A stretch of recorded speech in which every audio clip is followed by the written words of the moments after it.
आपको खाने के बाद मैदे में तेजाबियत होती है, खट्टी डकारें आती हैं, गले में खराश का मसला होता है या पेट में गैस बन जाती है, तो ये सब इलामात मैदे की तेजाबियत की हो सकती हैं। तो आज की इस वीडियो में हम मैदे की तेजाबियत की वजूहात के बारे में बात करेंगे, इसकी इलामात के बारे में भी बात करेंगे, इसके साइंसी और कुदरती इलाज के बारे में भी बात करेंगे। अस्सलाम वालेकुम, मैं हूं डॉक्टर अतीक और आज की इस वीडियो में हम एक आम मगर तकलीफदेह मसला है जिसको हम एसिड रिफ्लक्स या मैदे की तेजाबियत कहते हैं, उसके बारे में बात करेंगे। तेजाबियत की इलामात की अगर बात करें तो इसमें मैदे के अंदर जलन का होना, खट्टी डकारें आना, पेट में गैस का बन जाना, गले में खराश या खुश्क खांसी खासतौर पर रात के वक्त। इसके अलावा कुछ लोगों को नींद में डिस्टर्बेंस भी हो जाती है या सांस लेने में तकलीफ का सामना भी हो सकता है। कॉमन वजूहात की अगर बात करें जिनकी वजह से तेजाबियत या एसिड रिफ्लक्स का प्रॉब्लम होता है, उसमें देर से खाना खाना और खाना खाने के फौरन बाद लेट जाना एक सबसे बड़ी वजह है। इसके अलावा चिकनाई और तली हुई अशिया का ज्यादा इस्तेमाल करना, चाय कॉफी और सॉफ्ट ड्रिंक्स का ज्यादा इस्तेमाल, इसके अलावा सिगरेट नोशी या फिर एच पाइलोरी बैक्टीरिया उसकी इन्फेक्शन की वजह से भी मैदे की तेजाबियत का मसला हो सकता है। ज्यादातर लोगों में तो मैदे की जो तेजाबियत होती है वो ज्यादा तेजाब बनने की वजह से हो रही होती है,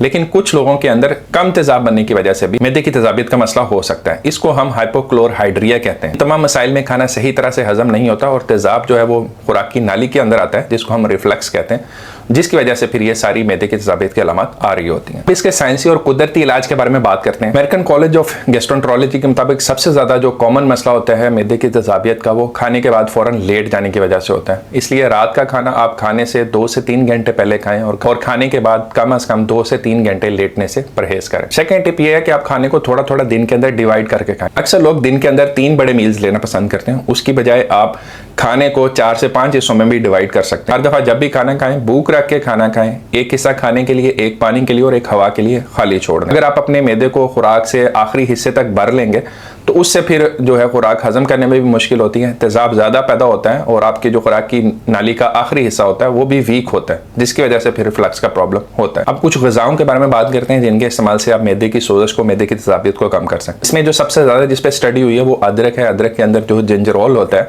इसको अब साइंस भी मानती है कि ये आपके मैदे की सोजश को कम करती है, मैदे की तेजाबियत को कम करती है। तो आप अदरक का एक छोटा टुकड़ा नीम गर्म पानी के अंदर उबाल के इसको अदरक के कावे के तौर पर इस्तेमाल कर सकते हैं, या आप अदरक के छोटे छोटे स्लाइसिस काट के अपने सालन के ऊपर डाल के इसको खाने के अंदर शामिल करें, तो इससे आपको मैदे की तेजाबियत कम करने में काफी मदद मिलेगी। इसके अलावा सौंफ एक ऐसी चीज है जो आपके मैदे और आंतड़ियों को रिलैक्स करती है, मैदे की तेजाबियत को कम करती है। या तो आप खाने के बाद आधा चम्मच सौंफ का वैसे खा लें, या फिर इसका भी आप कहवा बना के नीम गर्म पानी के अंदर इस्तेमाल करें, इससे भी आपकी तेजाबियत कम करने में काफी मदद मिलेगी। और ऐसे लोग जिनके अंदर मैदे की तेजाबियत या रिफ्लक्स का प्रॉब्लम तेजाब की कमी की वजह से हो रहा होता है, उनके लिए एप्पल साइडर विनेगर जो है वो बेस्ट रेमेडी है।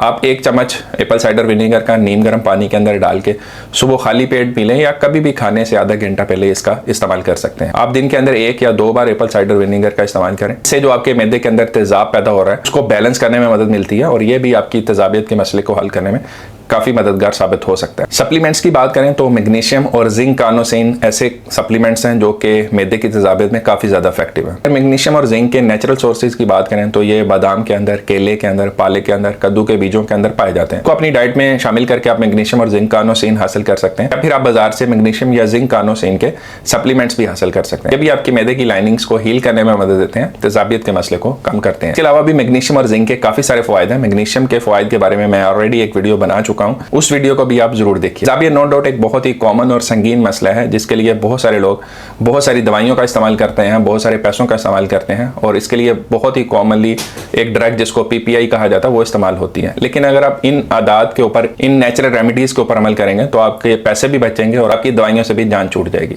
अगर आपको इस वीडियो से यूजफुल इंफॉर्मेशन मिली है तो इसको दोस्तों के साथ शेयर करें। अगर आपका कोई क्वेश्चन है तो कमेंट सेक्शन में मुझसे पूछ सकते हैं। अगले किसी और वीडियो में फिर मिलते हैं, तब तक अपना ख्याल रखिएगा। अल्लाह हाफिज।